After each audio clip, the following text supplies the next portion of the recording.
September is National Preparedness Month, and now is the perfect time to get ready for any potential disaster. How about including winter weather? Joining us now is Remy Kennedy, a spokesperson with the American Red Cross. Remy, thanks for joining us today. Let's talk a Thank little bit you. about getting prepared for winter weather. What are some things that we can start to do now to be prepared for the snow and the cold? So, three key things you can go ahead and do now is make sure you have enough clothes for layering for each member of your household. Also, have a snow shovel on hand and any snow or ice melting products. And go ahead and have a battery powered radio on hand right now. Those are three simple things you can do. What are some of the overlooked things that people might miss out on preparing for winter weather? Alternative heating sources are a good option when central heat isn't available, but we just want to make sure we take extreme caution when we are doing that. So if you are using something like a space heater, you want to make sure it's on a hard, flat surface and it's at least 3 feet away from anything that's flammable. So that's things like furniture, any rugs, any drapes, anything like that. Same goes if you have a fireplace. I have a fireplace and I love to use mine. So just make sure that you have a metal grate and keep things at least 3 feet away from it. And never use your stove or oven to heat your home, as that could be a risk for carbon monoxide poisoning and can be a fire hazard as well. I remember one time in Texas, believe it or not, we had this ice storm and we lost power for several days and we had all Mhm. kinds of problems. And so people who were not used to winter weather suddenly were thrust into needing to know their winter weather. So, how do you kind of get that mindset for people that might not normally deal with winter weather? So it's great to have something we call a winter go kit on hand. And for those watching, they may be like, what is a winter go kit and what goes into it? So it's the same type of things that you need for daily use around your house. Things like non-perishable food, water, prescription medications, chargers, batteries, and anything you need for medical devices. You also want to make sure you're taking into account your loved ones and any pets you have. So any special needs that you have for kids, pets, or elderly family members, you want to make sure to go ahead and toss those in a bag and just have those on hand and ready so that you feel prepared.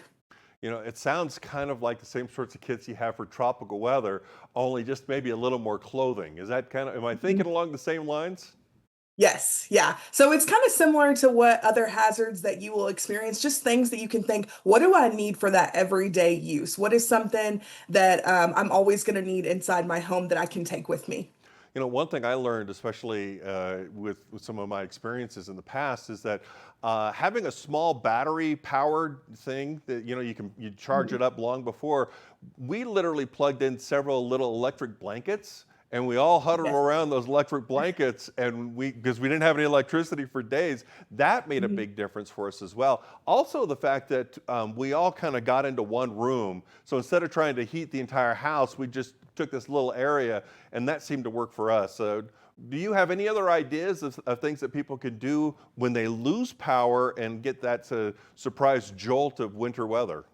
Yeah, so it's really important to know all the ways that you're going to receive those real-time alerts. How are Mm. you going to know what your local officials are saying? So have that battery-powered radio, know how you're going to receive those alerts, and that's where that Red Cross app can come in really great. We have a free Red Cross app that can bring in alerts. Know how you're going to receive those communications, and then know the needs of your neighbors and your loved ones. So check on those neighbors, especially ones that live alone, to assess if travel is going to be impossible for the coming days, if there is a storm, do you need to stay or go? Is there a local warming center you can go to if you need to go? And then if you need to stay, making sure that your house is prepared. Again, we want to make sure that instead of using things like candles that are flammable, you have things like those flashlights and those battery powered lights just to make sure you're keeping everyone in your home safe. Yeah, that sounds good to me. Now, what about a little more specific now, if for your car, saying you have to travel during winter, what are the kinds of things that you would put in your car that might be maybe different? I guess maybe they might be the same sorts of things. Yeah, in your car, a great thing to have is we usually say have that red cloth on hand. And the reason why we say red cloth is it's something that you can tie to your window or antenna in case of an emergency so that if a crew is coming by looking for you, if you're stopped on the side of the road, your car breaks down, it is easy to tell in the middle of that storm. So a red cloth, plenty of blankets, and go ahead and have things like scarves, gloves, hats, hand and foot warmers inside your car in case something like that is to happen and you're just on the side of the road and it's dropping temperatures.